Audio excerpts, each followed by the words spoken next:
Buenas a todos y bienvenidos al primer episodio de My Top Crime. Muchas gracias por estar viendo este vídeo. Informarte de que hay otro vídeo introductorio explicando un poco de qué va a ir el canal y que hoy hablaremos de los crímenes que no son tan conocidos pero que han dado pie a películas. Así que no me enrollo más y allá vamos.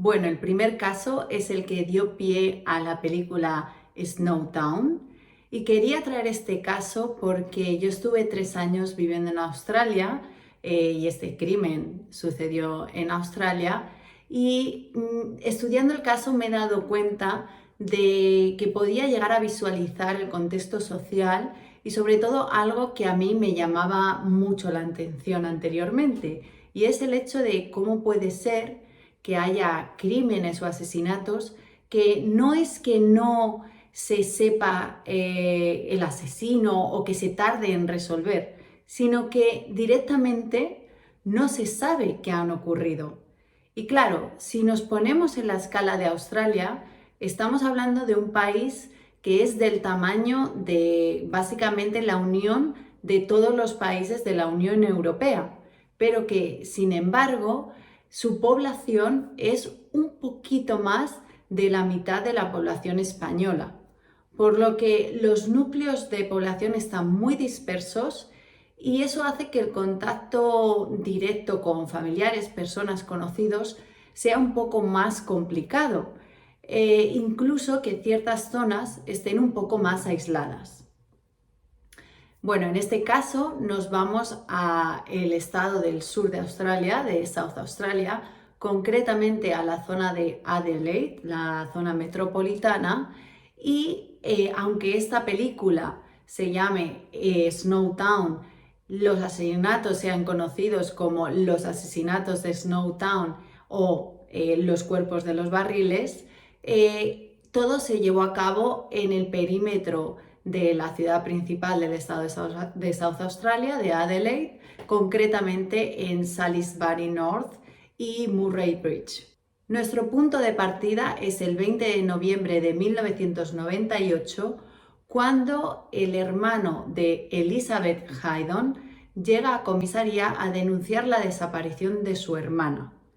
Resulta que Elizabeth Haydon estaba casada con Mark Haydon, una persona con antecedentes criminales que además llamó la atención a los policías porque tenía una relación estrecha con John Bunting, un personaje que ya estaba en la mira de los policías ya que iba divulgando mensajes de odio hacia ciertos grupos sociales y que además estaba pudiéndose vincular con ciertos movimientos sospechosos. Es ahí cuando investigan un poco más sobre estos dos personajes, cuando se dan cuenta de que varias gente de su entorno está desaparecida, pero sin embargo sus cuentas bancarias siguen activas. En mayo de 1999 llega a los oídos de la policía que Mark Haydon había alquilado desde agosto del año anterior un banco en desuso en la ciudad de Snowtown. Con toda la información consiguen una orden de registro y entran al banco en mayo de 1999. Y lo que encuentran será una habitación hermética y abovedada que al abrir desprende un olor terrible. Dentro de esta habitación, aparte de un montón de material sospechoso, encuentran 6 barriles con restos humanos en alto estado de descomposición, ya que estaban sumergidos en ácido. En este momento detienen a John Bunting, Mark Haydon, Robert Wagner y James Blasakis. ¿Y quiénes eran estos personajes? Bueno, como ya decíamos, el cabecilla de todo era John Bunting, una persona nacida en septiembre de 1966 en el estado de Queensland, un estado bastante alejado de South Australia, cuya infancia había estado marcada por un acto que pasó a sus 8 años cuando el hermano de uno de sus mejores amigos le pegó y abusó de él sexual. Se dice que todo esto generó en él un odio profundo a ciertos grupos sociales, sobre todo homosexuales y pedófilos, y que junto con una posible vertiente psicópata hizo que desarrollase una actitud que le llevaría a creerse el juez que determina quién debe o no vivir. A sus 22 años empezó a trabajar en un matadero donde le enseñarían cómo descuartizar y despellejar animales, lo cual disfrutaba. Otra de las condiciones muy unidas siempre a la psicopatía. Y finalmente se muda al estado de South Australia, donde conocería a su pareja llamada Elizabeth, con la que se iría a vivir en Salisbury North. En este lugar sería donde tendría su primer contacto con Robert Wagner, un joven que había tenido una infancia un poco alterada y en que en ese momento era pareja de una mujer transgénero llamada Vanessa Lane, la cual ejercía un control un poco abusivo de él, llegando a dominarlo y controlarlo tanto emocional como económicamente. Por lo que cuando Bunting conoce a Robert, empieza a notar en él una parte un poco vulnerable que aprovechará para acabar controlándolo él mismo y haciéndolo su seguidor más leal. De la misma manera será la forma de captar a James Blasakis, el cual era, atención, hijo de la pareja de John Bunting, que también había tenido una infancia marcada por la ausencia de la figura paterna y encontró en Bunting esa figura, esa confianza, esa sensación que siempre había buscado. El último, como ya decíamos, es Mark Haydon, el cual nunca pudo ser relacionado activamente con los asesinatos, pero que pertenecía a dicho grupo y era consciente de todo lo que se estaba haciendo.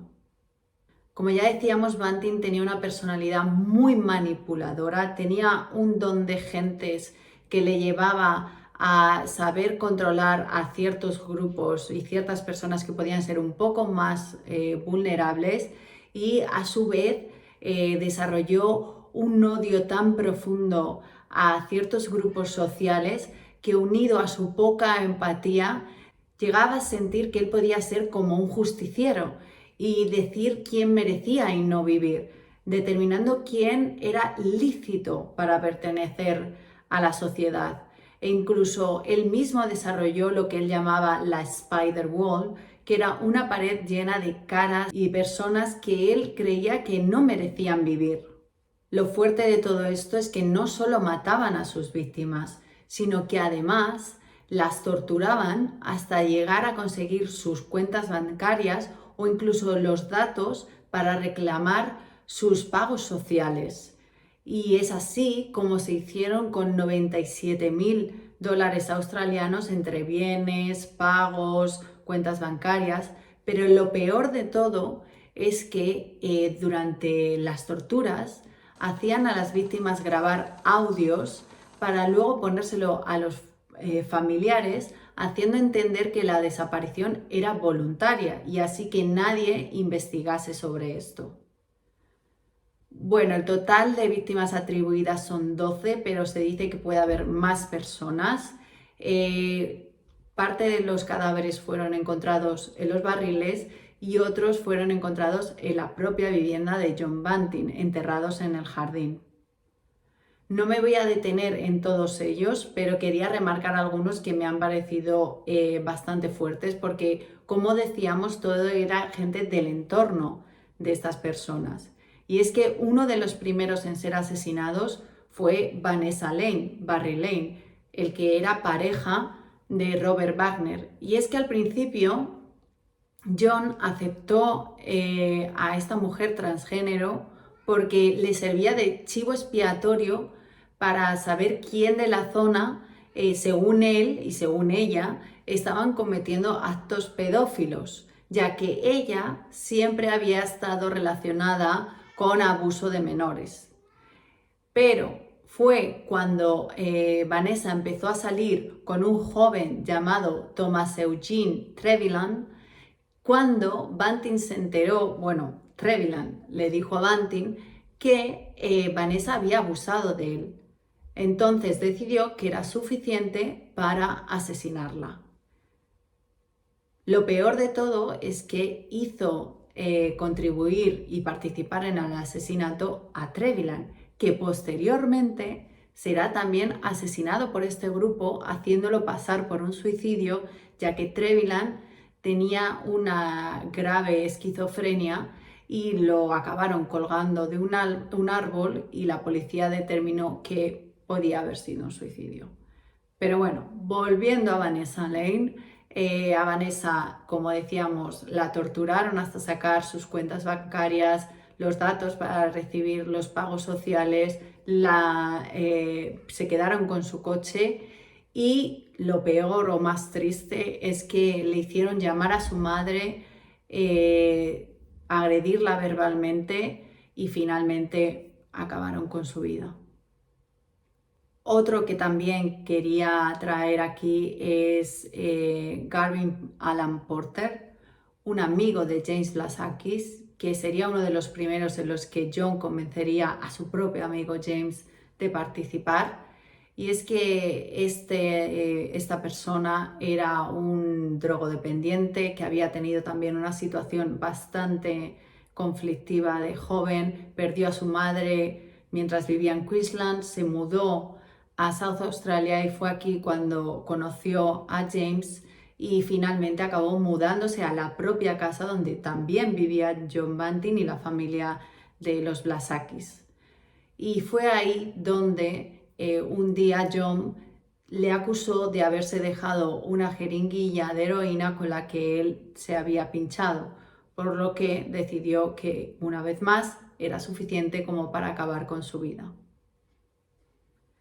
Pero quizá uno de los más llamativos fue Joy Truth, quien era hermano de parte de sangre de madre de James Blasakis. Y es que fue el propio James quien le dijo a John que Truth había abusado de él sexual, por lo que John dijo que había que matarlo. Durante la tortura hicieron grabar un audio que luego le pondrían a los familiares diciendo que había decidido marcharse, que nadie contactase con él.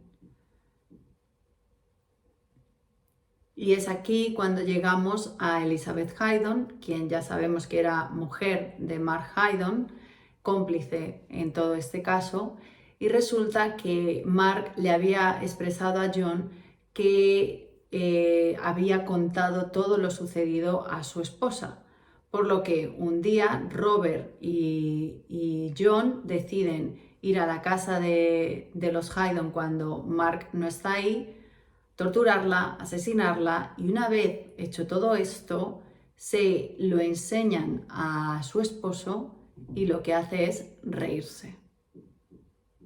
Finalmente, el último de los asesinatos se cometió muy poquito antes de que se encontrasen los barriles y fue una vez más un familiar directo de James Blasakis, su hermanastro David Johnson, el cual fue engañado por el propio James Blasakis para ir a Snowtown, diciendo que había un ordenador que quería comprar, que fuese con él, y nada más llegar al banco, lo atacaron, lo pegaron, lo torturaron y finalmente, algo que también veremos más adelante con otros serial killers o asesinos en serie, es que la escala de los asesinatos va aumentando y al final empiezan a cometer actos como un poco intentando llenar ese vacío que nunca completan.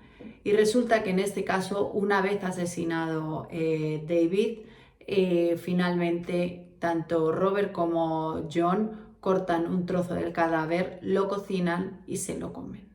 Una vez detenidos, fue muy importante la colaboración de James Blasakis, quien lo hizo para reducir su propia condena, pero que finalmente conllevó que en el 2003 se condenase tanto a Robert Wagner como a John Bunting a cadena perpetua sin posibilidad de libertad condicional, que él acabase siendo condenado a 23 años de cárcel y se dice que puede estar ahora mismo libre. Es verdad que su identidad y nada de lo que tiene que ver con él se ha desvelado, ya que era parte del trato que tenía con la policía. Y finalmente, como decíamos, Mark Haydon no pudo ser relacionado activamente con los asesinatos, pero fue condenado por ayudar a trasladar los cadáveres y por su encubrimiento de los hechos. La naturaleza del caso y sobre todo el encubrimiento mediático que tuvo una gran repercusión en Australia. Fue un caso muy sonado en Australia e incluso la película Snowtown no hizo más que avivar ese carácter un poco oscuro del ser humano, en el cual nos sentimos atraídos por los sitios donde sabemos que ha ocurrido algo así. Por lo que Snowtown empezó a recibir un montón de turistas, hasta tal punto que la propia ciudad pensó cambiar el nombre, pero no lo llevó a cabo. Bueno, como veis, es un caso bastante duro, sobre todo para mí me deja mucho a reflexionar el hecho de que si no llega a ser porque Elizabeth Haydon sí que tenía un entorno un poco más cercano y solidificado, al final tal vez no se llega a resolver este caso porque el resto de gente estaba en una situación a lo mejor un poco más vulnerable o porque directamente a lo mejor eran personas que no tenían de un entorno tan directo. Por lo que, claro, habría que plantearse un poco como sociedad qué pasa con cierta gente, cómo puede ser tan olvidada. Y bueno, siguiendo un poco la línea de la manipulación, nos movemos a nuestro siguiente caso. El siguiente caso es el caso que dio pie a la película An American Crime, pero que también hay otras películas como The Girl Next Door y otras series que se han podido relacionar con este caso. Este caso no solo sigue la línea de la manipulación que hablábamos antes, sino también cómo esa sensación de indiferencia colectiva y cómo una comunidad entera puede mirar hacia otro lado cuando algo tan terrible está pasando. Y es que hablamos del caso de Sylvia Marie Likens. Sylvia Marie Likens era una niña nacida el 3 de enero de 1949 en Lebanon, Indiana, y que era la intermedia de una familia de 5 hermanos, 2 hermanos mayores gemelos llamados Daniel y Diana, y 2 hermanos pequeños también gemelos llamados Jenny y Benny. La familia era una familia de feriantes que se iban moviendo por los diferentes estados y Silvia tenía una relación muy cercana con su madre, además de una actitud muy protectora con su hermana pequeña Jenny, quien desde muy pequeña sufría de polio que le había llevado a tener que llevar un aparato ortopédico. En el verano de 1965, la familia tiene que recorrer varias ferias del estado de Indiana y de alrededores y deciden que el estado de Jenny es muy débil como para ir con ellos, por lo que hablan con una vecina de la ciudad donde están viviendo y concretan con ella un pago de $20 semanales por cuidar tanto de Jenny como de Silvia. Lo que no se imaginan es que sería una de las peores decisiones de su vida. La mujer que se haría cargo de estas niñas sería Gertrude Baniszewski. Gertrude Baniszewski era una mujer divorciada con 7 hijos que estaba encadenada a una fuerte pobreza y sobre todo en una situación muy débil tanto mental como físicamente tras varios desamores. Con 16 años decidió dejar la escuela y casarse con quien sería su primer marido y del que no se quitaría el nombre, John Baniszewski. John Baniszewski era un joven policía. John Baniszewski, mucho más lejos de ser una buena persona, era un alcohólico y maltratador de manual. Le daba tremendas palizas a Gertrude y entre golpe y golpe tuvieron 4 hijos: Paula, Stephanie, John y Mary. Finalmente, cansada de tanto golpe, Gertrude decide divorciarse, pero al poco tiempo vuelve con John, el cual le dice que ha cambiado. Spoiler, amigas, nunca cambian. Continúan los golpes y a su vez tienen otros 2 hijos más, Shirley y James. Finalmente decide poner punto final a la relación y se vuelve a casar al poco tiempo, ya que era una persona que no era capaz de estar sola, con una persona mucho más joven que él, llamada Dennis Lee Wright. Y con esta persona tiene su último hijo, llamado Dennis Jr., pero también acaban divorciándose. Cuando Jenny y Silvia acaban en la casa de los Baniszewski, la situación es muy tensa. Ella no tiene capacidad para acoger a 2 personas más, pero el hecho de ganar $20 semanales hace que acepte, y es cuando este primer pago de esos $20 se retrasa, que no sería por la culpa de la familia, sino que sería un problema con el envío, cuando toda esa tensión y rabia de Gertrude desemboca una ira incontenible con las niñas. Empieza por gritos y acaba por golpes con un palo, a lo que Silvia, al ver que están pegando a su hermana enferma, reacciona diciendo: pégame a mí, aunque sea el doble, pero no la des a ella. Estos abusos fueron incrementándose, acabando siendo torturas horribles, en los que encima Gertrude hizo partícipe a sus propios hijos. Pero más allá de esto, empezó a difundir por el vecindario rumores absurdos y horribles sobre Silvia, diciendo que era promiscua, que no se quería duchar, e incluso haciendo que no fuese al colegio y diciendo que la había metido en un internado. Y lo más grave es que convenció también a tanto el novio de su hija Stephanie, Coy Hubbard, como Richard Hobbs, quien era un niño que había estado enamorado de Silvia, pero que Silvia había rechazado, a abusar de Jenny a cambio de 5 centavos. Los abusos y torturas fueron incrementándose a un nivel loquísimo. Por ejemplo, un día Gertrude y John, el hijo de 10 años, cogieron las heces del pañal del bebé Dennis y hicieron que Silvia, que estaba atada a una viga porque ya llevaba tiempo que no le dejaban comer, la tenían retenida en el sótano, no la daban de beber, le daban baños de agua hirviendo y cuando se desmayaba la despertaban a golpes, pues se comiese las heces del pañal. Incluso en otro momento Gertrude cogió una botella de vidrio y se la insertó a Silvia por sus partes, haciendo que la botella se rompiese dentro y que a partir de ahí Silvia sufriese de incontinencia y durmiese en su propio charco de orina. Pero es que, además, en otra ocasión, Gertrude decidió coger un alfiler prendido en fuego y hacerle un tatuaje a Silvia en su abdominal en el que pondría: soy una prostituta y estoy orgullosa de ello. En este acto haría que contribuyesen tanto sus hijos más grandes como hasta la propia Shirley, que fue quien, intentando hacer una S, le hizo un 3 en la parte de encima del tatuaje a Silvia.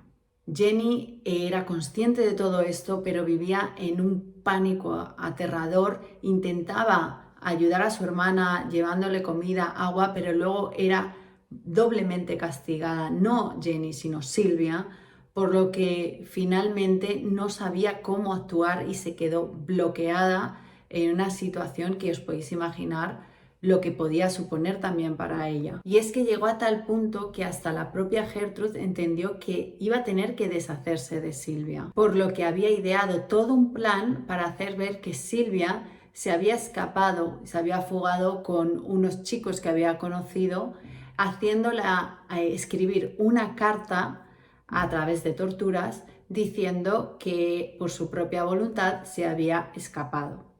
¿Qué pasa? Cuando Silvia escucha todo esto, dice, no tengo otra salida que intentar escapar. Y es cuando intenta escapar cuando Coy Jabbar la pilla y decide tirarla por las escaleras, haciendo que se dé un golpe tremendo. Baja, sigue golpeándola hasta que ya Silvia no aguanta más y acaba falleciendo. En este momento, Gertrude baja donde está Silvia y empieza a golpearla diciendo que se está inventando todo, que se despierte, que es todo mentira.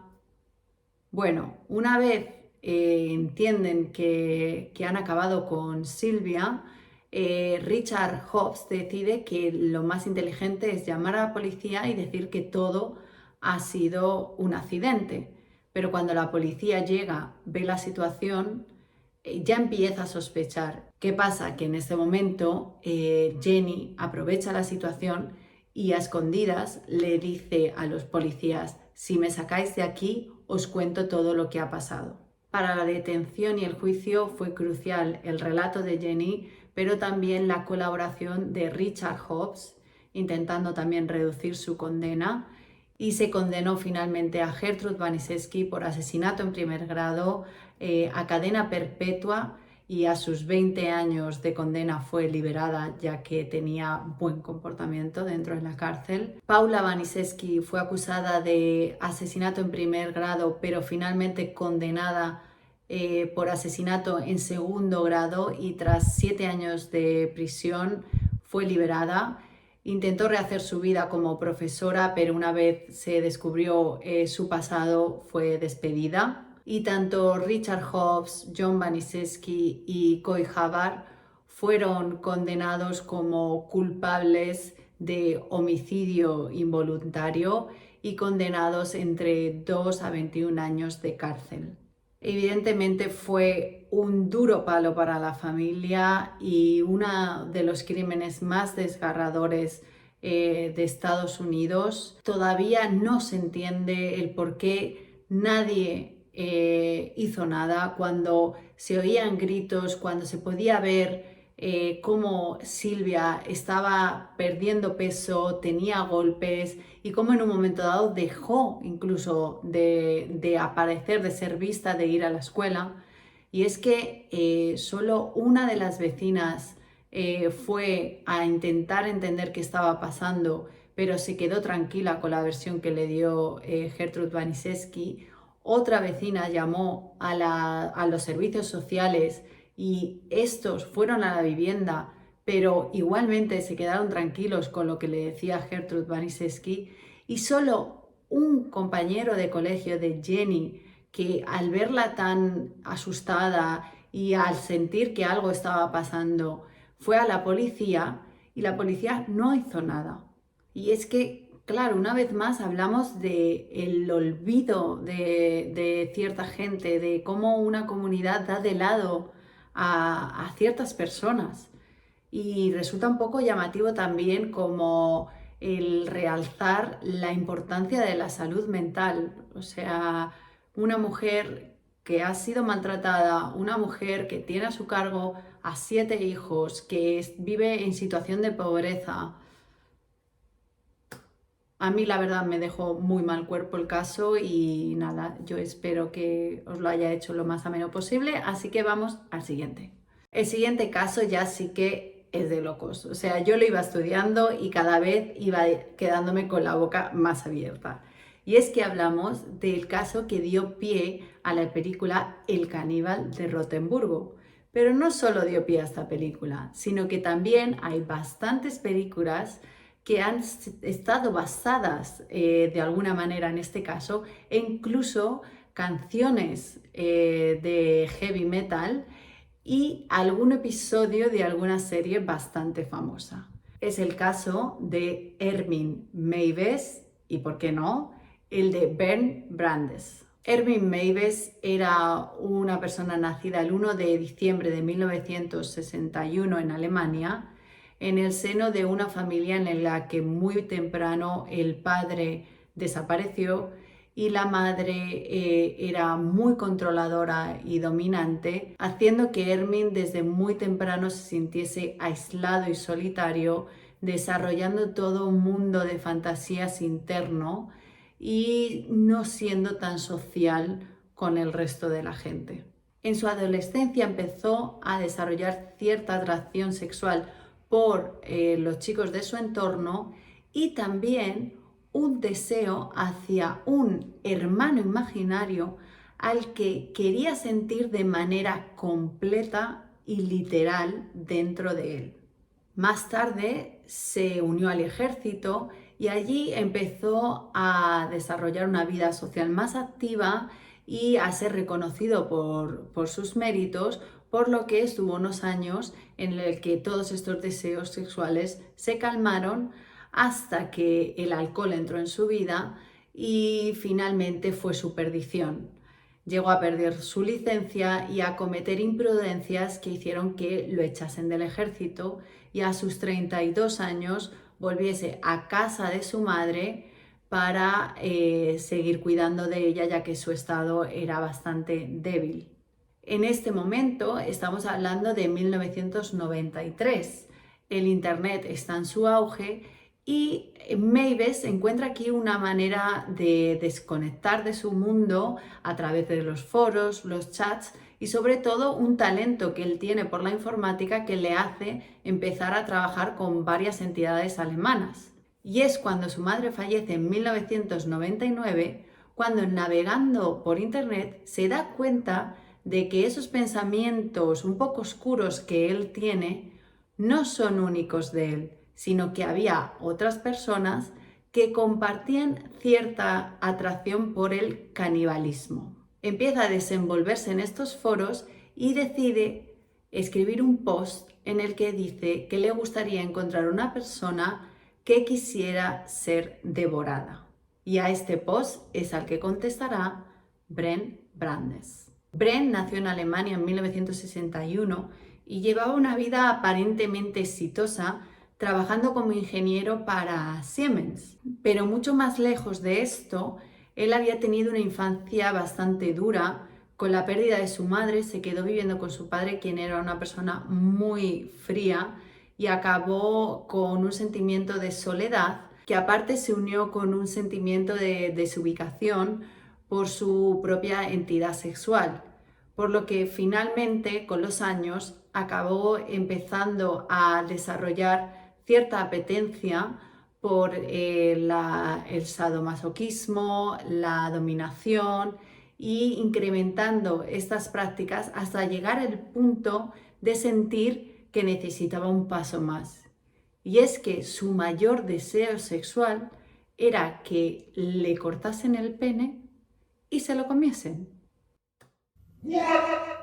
Bueno, finalmente conectan estas dos personas y marcan unas ciertas pautas y deciden que van a grabar todo en vídeo para dejarlo como un testigo o prueba. Por lo que el 9 de marzo del 2001 realizan el encuentro, Meiwes recoge a Bernd en la estación de tren, todo el camino a la casa empieza a existir este cosquilleo interno hasta el punto que al llegar a la casa Bernd se desnuda y lo que le dice a Armin es: esta será tu cena esta noche.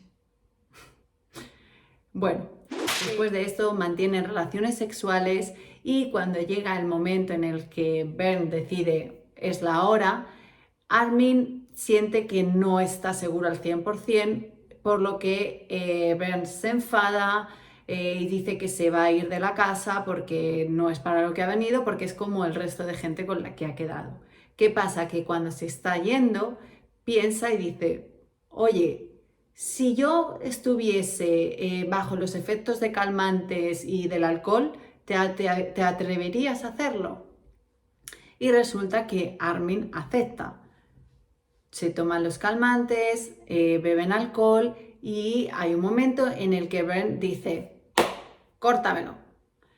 En este momento Armin lo hace, lo cocinan, se lo comen y dicen, sabe a cerdo pero más fuerte. Bueno, toda una locura. Resulta que otra de las cosas que habían acordado es que Bern se iba a desangrar en la bañera para morir en su propia sangre. Entonces Armin lo lleva a la bañera, se empieza a desangrar y cuando ya está en un punto en el que todo el rato se está desmayando, está muy débil y le queda un hilo de vida, Armin lo acaba asesinando con un cuchillo. Una vez muerto, lo traslada a otra habitación, lo descuartiza y guarda todas las piezas de carne en bolsas que luego congelará, aunque algunas las mantiene para cocinarlas en ese mismo momento y se pone un plato de su cena y se sienta orgulloso de lo que acaba de ocurrir. ¿Qué pasa? Que mucho más lejos de calmar su deseo, esto lo que hizo es hacerle pensar que era posible hacerlo. Entonces empezó a estar más activo en los foros a través del nombre Frankie y finalmente es en uno de estos foros donde un usuario, un estudiante de medicina de Innsbruck, piensa que el lenguaje, el vocabulario y la forma de expresar de esta persona está siendo un poco preocupante, por lo que lleva estos chats a la policía y allí, siguiendo la dirección IP, localizan la casa donde vive Armin. Consiguen una orden de registro y van a la vivienda, una casona enorme con un montón de habitaciones, y al principio les parece que todo está en orden, pero es moviéndose por la casa cuando empiezan a ver que unas habitaciones están más desordenadas, que hay de repente maniquís tirados por la casa, un montón de libros de anatomía y resulta que en una de las habitaciones encuentran en el sótano un congelador enorme que contiene muchos kilos de carne de cerdo, ternera, pero luego también hay unos 20 kilos de una carne que no saben identificar. Entonces cogen una muestra de esto y se la llevan al laboratorio. En este momento, Armin llama a su abogado y decide contarle todo lo que ha pasado, con lo que el abogado piensa que lo mejor es que, como tienen un vídeo con la prueba de todo, vayan con este vídeo a la policía y así se puede demostrar que era todo consentido. Cuando la policía ve este vídeo, imaginaros lo que piensa. Hay uno de los policías que dice que fue como ver su peor pesadilla hecha realidad y todo esto se filtra a la prensa. En Alemania se vuelve un caso, como podéis imaginar, súper llamativo y, claro, pone en relevancia algo que nunca se había planteado, porque el fiscal evidentemente quiere condenarlo como si fuese un homicidio, pero la defensa dice que en verdad se debería determinar que es como una eutanasia ilegal, porque todo ha sido consentido. Claro, la justicia alemana estaba en un auténtico desafío. Inicialmente lo condenan a 8 años, ya que no se puede determinar que no haya sido pactado o incluso aceptado por la propia víctima, pero tras una apelación del fiscal consiguen condenarlo a cadena perpetua y en la cárcel los propios psicólogos, psiquiatras determinan que Mavis está progresando bastante, que finalmente ven como una reinserción y como un arrepentimiento e incluso que Armin se ha vuelto vegetariano. Bueno, como podéis imaginar, este caso dejó más preguntas que respuestas. O sea, ¿hasta dónde puede llegar el consentimiento de una persona? ¿Se puede desenvolver un acto tan atroz basándose en el consentimiento? ¿O dónde está la línea entre la libertad de una persona y la moral colectiva? Que además creo que son preguntas que se podrían llevar a bastantes campos de la sociedad actual. pero también una de las cosas bastante inquietantes es que estos foros de los que hablamos siguen activos. Y este caso, aparte de conmocionar a cierta gente, a otra gente le sirvió como para decir, oye, que esto se lleva a cabo, esto puede pasar. Entonces, nada, todo incógnitas. Bueno, simplemente espero que dentro de lo que cabe os haya gustado estos casos. Os motivo a ver las películas. Algunas son bastante antiguas, pero creo que son un reflejo bastante certero de lo que pasó. Y nada, simplemente, por favor, cualquier comentario, cualquier crítica, cualquier opinión es bien recibida, así que espero leeros. Y si creéis que os gustaría saber un poco más de alguno o que indagase un poquito más, nada, también dejarlo escrito y os leeré y que espero veros en el siguiente caso. Así que nada, recordad suscribiros al canal y muchas gracias a todos.